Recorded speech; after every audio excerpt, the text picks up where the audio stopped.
Freight Efficiency with NACFE's Mike Roth and Friends. Here in episode 56, we're joined by Kevin Beaty. He's principal consultant at YUNEV LLC. We talk about his involvement in the early days of NACFE, the messy middle, lessons learned over the last 20 years, and the difference in sourcing batteries for passenger cars and trucks. He also comments on the path forward for trucking, how e-mobility is one of the exciting places to work, and he offers some advice to everyone involved in electric vehicle deployment. Today we have joining me Kevin Beaty. He's principal consultant at YUNEV LLC, and we'll get into that here in just a minute. It's a real pleasure having you on today, Kevin, and it'll be fun catching up. Thanks for joining us. Hey, thank you, Mike. Glad to be here. Yeah, as you guys all know, this podcast is titled For Me and My Friends, and this might be one of the longest friendships we've had on the episode, on the show. So, do you remember when we became friends, Kevin? Yeah, I mean, it's been probably almost 20 years ago when you were at Navistar and I was at Eaton, and you guys were doing the hybrid electric program with us, and one of your colleagues, VK Sharma, was working closely with us, and one of my colleagues, Tom Stover, I think you and he were working on other projects as well, and I think our paths just kind of crossed a number of times informally, and then of course later, which you'll get to, we got to work much more closely. Tell us about the consulting company YUNEV, and is that how you say it? And what are you guys doing now? That is how we say it, YUNEV. It's an 8-year-old business management advisory services firm. We work with commercial vehicle OEMs, tier 1 suppliers, clean tech startups, battery manufacturers, nonprofits like CalStart that you're familiar with, and folks like California Resources Board on the regulatory side. We've got active projects going on in the US, China, Germany, France, Philippines, and I guess I should say now South America as of this last week. So just, stuff going on around the world, and all of it in this space that you and I have spent our whole careers working in for commercial vehicles and especially e-mobility. Yeah, there was not too long ago, you spent a number of years in China. Tell me about that experience, in both professionally and personally, if you don't mind. Well, yeah, I just finished a book last week. I haven't released it. That's kind of the big question, is whether I do that, but it is finished, and it was a good process to go back and think about the best of times and the worst of times for me and my wife. So many things we love about the Chinese people, their culture, the language, the food, the music, the tea. I mean, I could just go on and on. But, one of the things that led us, especially me, to China professionally was just the clear fact that they were investing, 10 years ahead of the rest of the world on serious electric vehicle technology, battery production, EV platforms, both pass car, light truck, bus, commercial vehicles, etc. So, we spent a lot of time immersing ourselves in language and in culture, but at the same time, also for me, just expanding my network in the battery and the EV world. Yeah. So, tell us about your career. I mean, what's been, I think you're right. I mean, we both follow a little bit similar pathways in our careers. And, it's interesting going from, a mechanical engine and powertrain early in our careers to a little bit of kind of electronics, and then the emission stuff. And now, really looking at transforming transportation and moving freight with electricity. Wow. But just walk us through your career and some of the highlights that's brought you from, to where you are today. Well, I started, I had a mechanical engineering degree out of Texas A&M, and was fortunate to be hired by Southwest Research Institute back when we really didn't even have electronic fuel injection controls on the diesel over-the-road trucks at that time, 1986, if you think about it. And shortly after joining them, DDC brought out their EFI system, which was a real game changer. And EPA started implementing emissions regs on over-the-road diesels, which had really not happened in a significant way prior to 1990, 94. And so the last 30, 35 years, we were initially converting diesels to run on natural gas for trucks and buses and locomotives, and that seemed to be the low-hanging fruit, both for energy security, but also for clean air. But every time we would make some advancements on these alternative fuels, the diesel engine would get better. It would get cleaner. It would get more efficient. Its performance would improve. And so, the baseline just kept going up. The bar kept getting raised by that diesel engine. And so, fast forward to today, we're electrifying, looking at fuel cells, looking at even hydrogen combustion and other technologies that you really focus on in your messy middle framework. And I think you're still chasing that holy grail of great performance, great durability, great efficiency, but also just more and more almost zero emissions. Yeah, Kevin, you bring up a really interesting point around like alternatives and competition and the incumbent, right? So the diesel engines have powered these commercial vehicles for a century. They didn't hold still. I mean, I think maybe 15, 20 years ago, a lot of us would have said, well, it's about as efficient, it's about as clean as it's ever going to get. The classic, the story of the patent office thinking about closing because they thought everything had already been invented.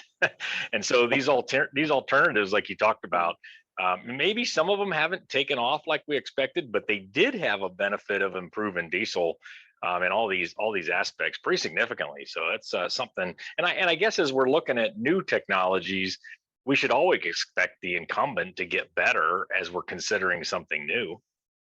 We should. I was working with a client just last year and was reminded that California is still pushing forward on ultra low emission NOx numbers in California. And of course, PM and NOx are already just almost zero compared to when they started at the beginning of our careers. So, the diesel engine is going to be hard to kill. Electrification is going to increasingly penetrate the segments and the parts of the country and the areas where it has the most to offer in the near term, and then that's going to build scale and make the economics better, and then it will have more adoption. So, we're on an exciting path, but at the back in the background, that diesel is probably going to be around for quite a while, but with extremely low emissions and great performance and efficiency. Yeah, well said. So, hey, while I have you, I want to ask you a very specific question about NACFE. So, you were a small group. You were on a small group that helped birth NACFE. We called them founders back in 2009, and I took over the role of growing NACFE. And about 2012 or 13. We were looking for a partner for the organization. I'm sure you remember this. And I remember the board challenging me to find somebody that we could work with. And I found a group started by Sir Richard Branson called the Carbon War Room. And I remember a phone call I made to you asking what you think I should do with it. You remember that? You remember that conversation? Absolutely. Yeah. It's one of those fond memories when you look back over your career.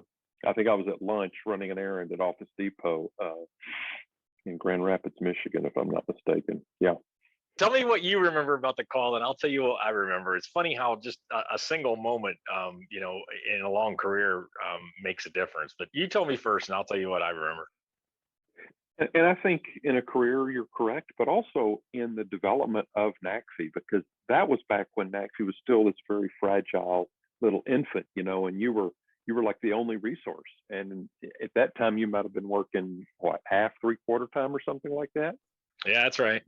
And so, not a lot of resources. And so you had to be real jealous and disciplined about where you made commitments, because if you said yes to anyone, you were saying no to a lot of people. And I remember the call and hearing your assessment and you describe it. I was not familiar with the Carbon War Room at that time, but certainly familiar with Richard Branson, and it just sounded like it had a lot of the makings of a game changer for NACFE and for the whole thing. Yeah, I was on the same page. I was a little nervous about it, but you were very blunt with me, Kevin. You're like, Mike, you've convinced yourself. You're just not willing to jump, and you said, go, make it happen. And we did. And Carbon War Room became ultimately merged with RMI, Rocky Mountain Institute, with which we were started out of a workshop at RMI. So even to this day, and it's been a great partnership, and comes back to part of it was you having the confidence and telling me, Mike, get on with it, do it. You're in a the old Yogi Berra saying, when you're at a fork in the road, take it. You told me to go, and I really appreciate that. What other thoughts have you had on NACFE and where we've come today, given that you were part of founding us? What are some other thoughts you've got on what NACFE's done well over the last years, or what maybe you think we could have even done more? Well, I think one of the key DNAs about NACFE that you've been so instrumental in establishing and nurturing and building on is just the direct connection to real world drivers, real world fleet owner operators, and just really bringing them practical, fact-based, very actionable information. You go back to, I think one of the early studies, correct me if I'm wrong, was just around, okay, there are all these EPA SmartWay technologies, and you really just helped, I think, break it down to, okay, if you put this fairing, what can you expect on your vehicle under these driving conditions? You're not going to get it running around town, but if you're out on the road, really churning up the pavement, you might get 1.5 points, and what's that worth? And what's it going to cost you? And so what's the payback? And just really helping break it down into practical, actionable elements, and then just working with your channel partners to get that message out to folks running, owning, and operating trucks, I think has been a real distinctive about NACFE, and I hope you'll continue to do that. I've, from a distance, I've been real impressed with your messy middle framework as well. I mean, you've been busy, I've been busy. We haven't talked a lot about it, but I did feature it very prominently in an industry report that we published late last year. And I think it is one of the best pieces of work I've seen to paint a picture of what the next 10 to 20 years looks like in the heavy duty truck world, particularly in North America, where there just is not likely to be one answer. And there will be regional solutions. There will be some fleets that go heavy on one technology and to the downplaying others, but that's their prerogative. They want to do that in their fleet. That's great. And just helping the industry kind of interpret as this roadmap begins to unfold in real time.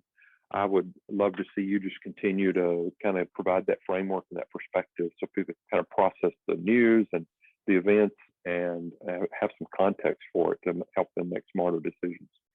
Yeah, you can count on us. That messy middle for me is we see a totally decarbonized freight world in North America somewhere in the future, a couple decades out of clean power generation, powering electric trucks and fuel cell trucks out of green hydrogen.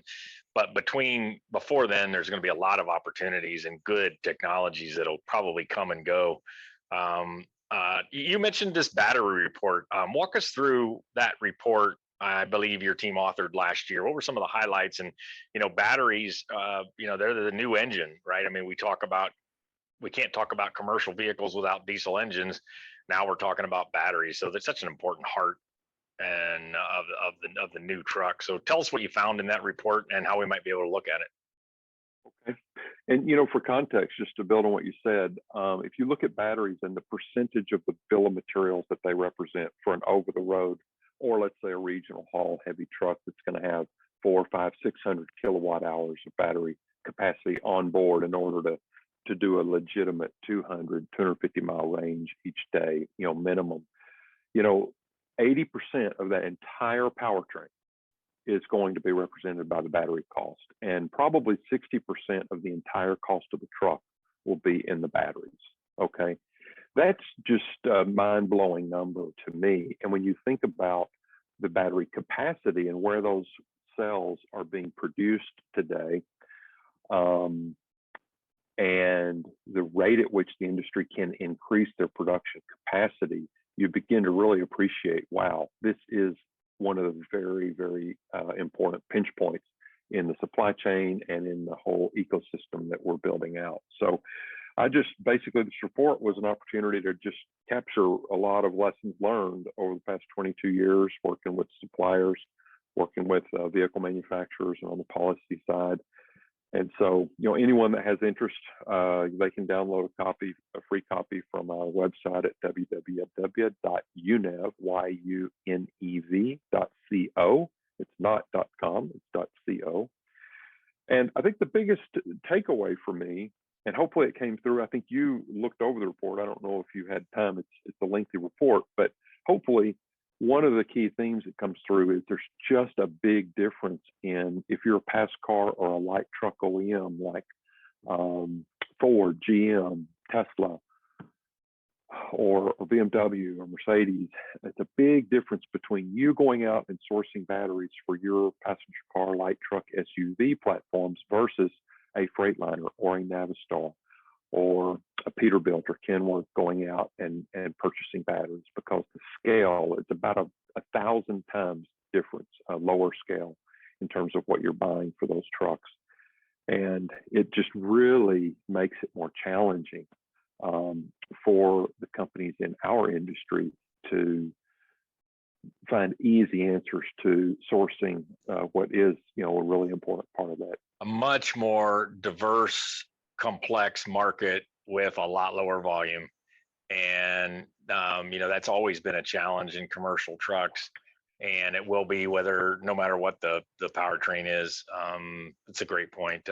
So we've both been in the commercial vehicle almost identical 30 some years.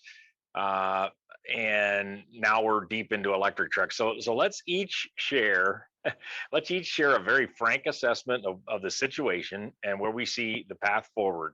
You up for that, Kevin? And I don't care. You go first or I'll go first. What do you want to do? I've been doing a lot of talking. Why don't you go first on this one? All right. So mine's pretty high level, but I look at what needs to be done with infrastructure and scaling batteries and utility grid challenges and new truck stuff and that can be very daunting and can look like it's really hard. And I would say yes, it is, except for two things that I think that I see very, very bluntly. One, the electric powertrain is a lot simpler than diesel. Now we know diesel pretty well, but I've been joking with people. We know and love diesels. Well, we know them, but with this level of after treatment and complexity and NOx demands and going forward with efficiency and so forth, they're getting pretty complex and very difficult, to do well. And so I think that the first thing is how simple the electric powertrain is. Now we got to learn some stuff, high voltage, et cetera, but at its core, it's simpler. And then the second thing is something that's been building in my thinking, and that is the people working on this. Man, I'm so impressed. I am so impressed with the talent we have in trucking right now. I mean, people who I don't think would have considered trucking 10 years ago are now into it. I don't know if it's part of the fact that trucks are now cool and this technology is interesting, or that, it's really part of the climate solution or what, but a lot of great talent that's excited and passionate and optimistic going forward. So I think it's a big challenge, but I'm really confident in the people doing it. So that's my frank assessment. Kevin, how about you? I love those points. I've got all the same points around the product, the trucks, the infrastructure, the grid, the battery scale. Those are all the daunting things. You're right. But from a job security standpoint, I really liked how complex the diesel engine was. It was like, hey, we'll have plenty of work to do as engineers and as product managers for the rest of our career, solving all these complex problems. The EV makes it a lot easier. You don't have to do emissions tests on the chassis dyno and worry about getting certified with EPA and carbon in nearly the same way. OBD is out the window. I mean, it's a happier place. And you nailed it on the talent. A decade ago in 2012, as I was getting ready to go to China, you could not hire anyone out of the universities to work in the commercial vehicle industry. In fact, Ford, GM, and Chrysler couldn't even hire people to work in the automotive industry. It was just the dregs. I mean, nobody wanted to work in this space. But with Tesla and with electrification and with a number of other things and the increasing, I think people came around once we passed 1 million lines of code on board a typical passenger car. All of a sudden, it looks like a rolling software package more than a vehicle with some controls sitting on top. And I think so many things have converged that it's like one of the most exciting places to work in any industry. If you think about healthcare, financing, banking, even the VC world, even I think the VC world folks would rather be working on e-mobility or autonomous vehicles. It's just the rock star. And so you're right. That kind of talent and the kind of money that's flowing in. The one thing I would add to that is, in addition to the talent, is the level of investment. The level of investment is 10, 20x what you and I ever saw on a run rate, and maybe 100x. And that kind of investment plus the talent that's deploying those funds, the rate at which new progress is being made, it's really hard to get your head around. Every Run on Less, this is our third one. We did Run on Less Electric this last year. I've called Richard Branson up and asked him to provide us some comments. He joined us live in the first one in New York City, and then he's sent in comments on the next two runs. And he brought up this exact point, somewhat unasked. I said to him, and he responded with a video on this point. I asked him, I said, well, some kind of question like I just asked you about talent and so forth. And he went on and on about how talent is coming to industries like trucking to solve these problems and how excited he was about it. So I do think we're onto something here. So we're running out of time, Kevin, and I really want to talk to you about China, but we'll do that another time. Really, as you look over your career and you sit here and think about the future, batteries, electric, maybe even zero emission. Just what advice do you have for us all out there working on it? In a final comment on this podcast. I think it's really a summary of what we've already said. As much excitement and as much technology and investment and talent that's being deployed. At the end of the day, the fleets will have to buy these trucks and put them on the ground. And there's only so much money within the fleets to acquire new trucks. If you think about a 10-year replacement cycle, right? Just as one example, within certain segments of the market. And so in that sense, it becomes a limiting factor in terms of the rate. And so I think all of us have got to be as realistic as possible. It doesn't help to be cynical or pessimistic, but I can tell you, I have friends who were CEOs a year ago and are looking for work now with some of these SPACs that have gone public because their forecasts just were 10 times higher than what the market would actually bear. And those of us in the industry, we know this. And so I think all of us have got to just be as grounded and fact-based as we can be and just keep doing the work and be as efficient as we can in deploying these resources. And it's going to happen probably a lot sooner than we would ever imagine. For some of us that have been doing this for a while, and it'll probably take longer than some of us that are newer to this game and wish it would happen like software release or something.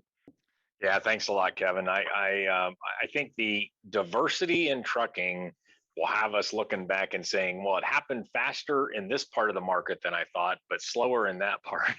But that's okay. And so I think the success with these early adopting segments at NACFE, we think that's, terminal tractors, class 3, 4, 5, smaller trucks, simple box trucks. I mean, those places will give us a lot of learning and confidence to then tackle the more difficult ones of, heavy duty return to base trucks and maybe even long haul. So thanks for joining me. This is really interesting talk to go back on some very personal things as well as some big picture ones. So thanks for joining me, Kevin. It was my pleasure. Thank you, Mike. Freight Efficiency with NACFE's Mike Roth and Friends.